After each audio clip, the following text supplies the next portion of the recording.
வணக்கம் plan with பார்த்தா நேயர்களே. இந்த வாரம் நம்ம என்ன பார்க்க போறோம்னா, யூஎஸ்இல் வட்டி வீதம் குறைந்ததால் என்னுடைய போர்ட்ஃபோலியோ வேல்யூ உயருமா உயராதா? இதான் நம்ம பார்க்கணும். அங்கே யூஎஸ்ல இன்ட்ரெஸ்ட் ரேட் கட்டுறதுனால என்னுடைய போர்ட்ஃபோலியோ எவ்வளவு ரிட்டர்ன்ஸ் கிடைக்கும்? 5% கிடைக்குமா, 10%, 20% கிடைக்குமா, 50 100 இப்படி நம்ம பார்க்கலாம். நீங்க லாஸ்டா என்ன பண்றாங்க, சும்மா லாஸ்டா ஒரு 5-6 இயர்ஸோட டேட் ரெக்கார்ட் சொல்றேன். இது பாஸ்ட் ரெக்கார்ட்ஸ் வந்து பெரிய யூஸ்ஃபுல்லே கிடையாது எனக்கு தெரிஞ்சு. ஏன்னா இந்தியா வேற மாதிரி இருந்தது, உலகம் வேற மாதிரி இருந்தது. இன்னைக்கு இந்தியா உலகம் வேற மாதிரி இருக்கு, உலகம் வேற மாதிரி இருக்கு. இப்போ லாஸ்டா சும்மா ஒரு 1-2 இயர்ஸ் எடுத்துக்கலாம். நம்ம என்ன 2007க்கு அப்புறம் இந்தியா ஒரு வர அளவுக்கு டைமென்ஷன்ல இருக்கு. 2007ல பாத்தீங்கன்னா US fed interest rate cut பண்ண அப்புறம் ஃபர்ஸ்ட் 3 மாசத்துல 3% மார்க்கெட் டவுன், 6 மாசத்துல 11% மார்க்கெட் டவுன், 12 மாசத்துல 18% மார்க்கெட். ஏன்னா அந்த பீரியட்ல பாத்தீங்கன்னா ஃபர்ஸ்ட் 3 மந்த்ஸ்ல 2% ரிட்டர்ன் இன்க்ரீஸ் ஆயிருக்கு, ஃபர்ஸ்ட் 6 மந்த்ஸ்ல 9%, ஃபர்ஸ்ட் 12 மந்த்ஸ்ல 12%. இவ்வளவுதான் ஏறி இருக்கு. இது நிறைய பேர் ஃபெட் இன்ட்ரெஸ்ட் ரேட் கட் பண்ணதுனால நம்மளுக்கு என்னமோ பெருசா மாறிடுற மாதிரி அந்த ஒரு கண்ணோட்டத்திலே இருக்கிறாங்க. இப்போ நம்ம பார்த்தோம்னா வேற ஒரு டைமென்ஷன்ஸ் எல்லாம் நிறைய நடக்குது. அது மதிகள் பெரிய அளவுல அதை கவனிக்க மாட்டேன்றாங்க. நம்ம ஆளுங்க எப்பயுமே 2%, 5%, 10%க்கு தான் ஆசைப்படுறாங்க. 5 டைம்ஸ், 10 டைம்ஸ், 20 டைம்ஸ் அதுல வந்து பெருசா ஆசைப்படுறது இல்லை. இப்போ பாத்தீங்கன்னா இன்ட்ரெஸ்ட் ரேட் குறைஞ்சி இருக்கிறதுனால இந்தியாவில் என்ன ஒரு பெரிய இருக்கும், இந்தியாவில் இன்ட்ரெஸ்ட் ரேட் குறைக்க முடியுமானா ரொம்ப கஷ்டம். ஏன் கேட்டா இந்தியாவோட இன்ஃபிளேஷன் ஜாஸ்தி இருக்கு, யூஎஸோட இன்ஃபிளேஷன் ஜாஸ்தியா இருக்கு. எப்படி நீ கட் பண்ண முடியும்? நம்பர் 1. நம்பர் 2 பாத்தீங்கன்னா ஃபெஸ்டிவல் சீசன்ல வந்து உங்களால இன்ட்ரெஸ்ட் ரேட்டை கட் பண்ணக்கூடாது. ஏன்னா ஆல்ரெடி பயங்கரமா மக்கள் பணத்தை செலவு பண்ணுவாங்க. இந்த நேரத்தில் இன்ட்ரெஸ்ட் ரேட்டை கட் பண்ணா கண்டபடி பாரோ பண்ண ஆரம்பிச்சிருவாங்க, கண்டபடி செலவு பண்ணுவாங்க. அப்போ இன்ஃபிளேஷன் தாறுமாறா போயிடும். அப்புறம் அதோட எஃபெக்ட் 6 மாசம் அவங்களோட இன்ஃபிளேஷனை கண்டெயின் பண்றது.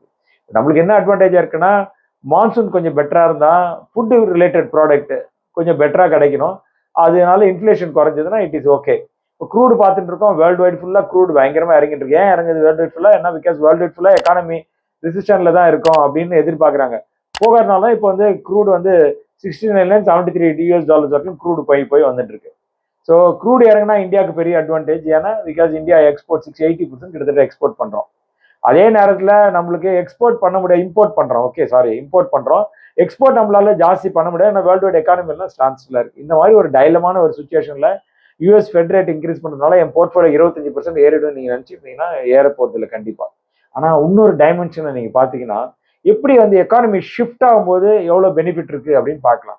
இப்போ ஜப்பான் எடுத்தீங்கன்னா 1950லேருந்து 80க்குள்ள எக்கானமி கம்ப்ளீட்டா ஷிஃப்ட் ஆயிடுச்சு.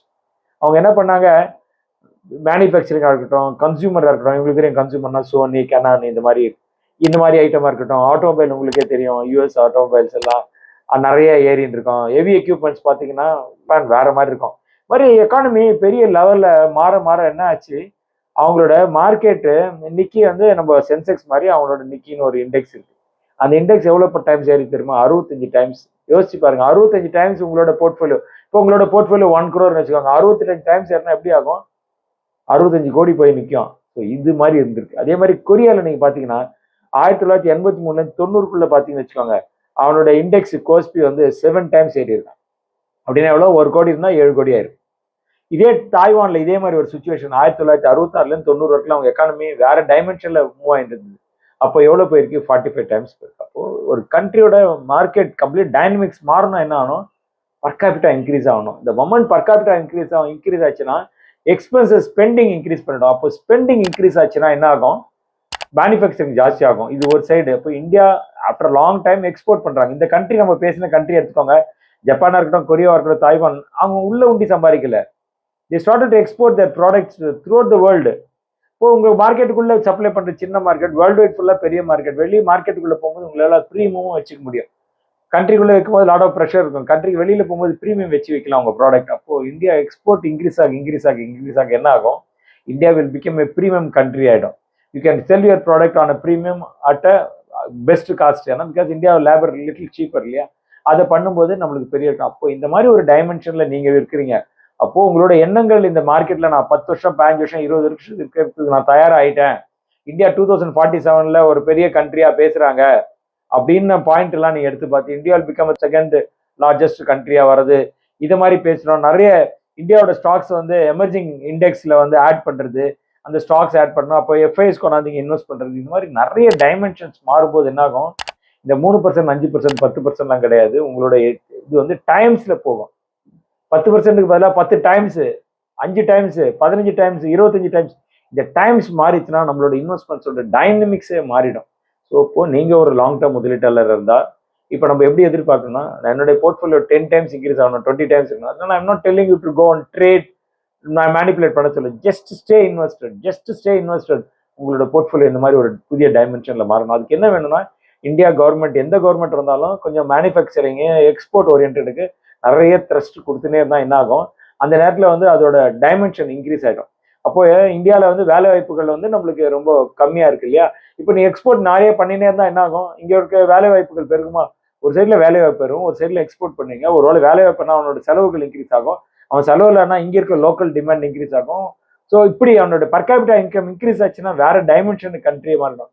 அப்போ அந்த மாதிரி நீங்க ஒரு 10-20 வருஷத்துல எனக்கு இலக்குகள் இருக்கு, நான் ரிட்டையர் ஆகும்போது ஒரு பெரிய பணத்தோட ரிட்டையர் ஆகணும், ஒரு 10 கோடி 15 கோடியில ரிட்டையர் ஆகணும், இந்த மாதிரி ஒரு கனவுகள் இருந்தீங்கன்னா இந்த பங்கு சந்தை உங்களுக்கு பெஸ்டான ஒரு பிளேஸ். இல்ல யூஎஸ்ல இன்ட்ரெஸ்ட் ரேட் கட் பண்ணிட்டான், என் போர்ட்ஃபோலியோ 3% இன்க்ரீஸ் ஆகுமா, 5% இன்க்ரீஸ் ஆகுமா, 10% இன்க்ரீஸ் ஆகுமா, இந்த மாதிரி கண்ணோட்டத்தில் இருந்தீங்கன்னா ரொம்ப ரொம்ப ரொம்ப புவர். நீங்க பாத்தீங்கன்னா 1999ல ஃபெட் இந்த மாதிரி இன்ட்ரெஸ்ட் ரேட் கட் ஆகும்போது நம்மளுக்கு மார்க்கெட் எவ்வளவு தெரியுமா இருக்கு, 1 இயர்ல 8.2% ஏறி இருக்கு மார்க்கெட். இப்போ மார்க்கெட் ரொம்ப லோவா இருந்த மார்க்கெட் அதுல 8.2%, 8.3% ஏறி இருக்கு. இப்போ லாஸ்ட் 1 இயர்ல நிப்டி எவ்வளவு தெரியுமா ஏறி இருக்கு, 23% ஏறி இருக்கு. ஆல்ரெடி 23% ஏறின மார்க்கெட்ல நீங்க என்ன எதிர்பார்ப்பீங்க, 3%, 5%, 10%. அப்போ சின்னதாக நினைக்கிறவர்கள் பங்குச்சந்தையில் இருக்காதீங்க, பெருசா நினைக்கிறவங்க பங்குச்சந்தையில் இருக்குங்க.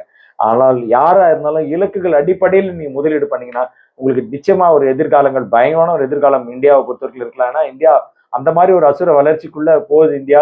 நமக்கு தேவையெல்லாம் இந்தியா ஒரு பீஸ்ஃபுல்லான ஒரு கண்ட்ரியா நெக்ஸ்ட் ஒரு 5, 10, 15 இயர்ஸ் க்ரோ ஆயிடுச்சுன்னு வச்சுக்கோங்க. You can see a new dynamics India. இந்தியாவில் இருக்கிற பாப்புலேஷன் மிடில் கிளாஸ்க்கும் upper middle class, lower middle class, upper middle class, இந்த கன்வர்ஷன் நடக்கும்போது வேற லெவல்ல India is going to there. அப்போ உங்களுக்கு 10%, 20%, 30% சம்பாதிக்கணும்னா you should stay invested for 10 years, 15 years, not for 3 months and 6 months. Hope இந்த வீடியோ உங்களுக்கு ஒரு விழிப்புணர்வா இருந்திருக்கும்னு நினைக்கிறேன். இப்போ மார்க்கெட்டு ஒரு 2%, 3% இருக்கிறவங்களாம் 2 டைம்ஸ், 5 டைம்ஸ், 10 டைம்ஸ் திங்க் பண்ணுங்க.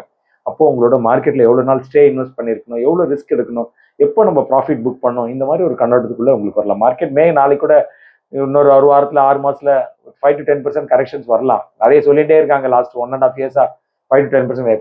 எப்போனா கரெக்ஷன்ஸ் வரலாம். நாளைக்கு சும்மா நான் கூட சொல்லுவேன், இந்த வீடியோ நடுவில் நானும் இப்போ சொல்லிட்டேன் 5 to 10% கரெக்ட், நாளைக்கு இறங்கிச்சுன்னா நான் கூட சொல்லுவேன், நானே சொல்லியிருந்தேன் அன்றைக்கே 10% கரெக்ஷன் ஆச்சு.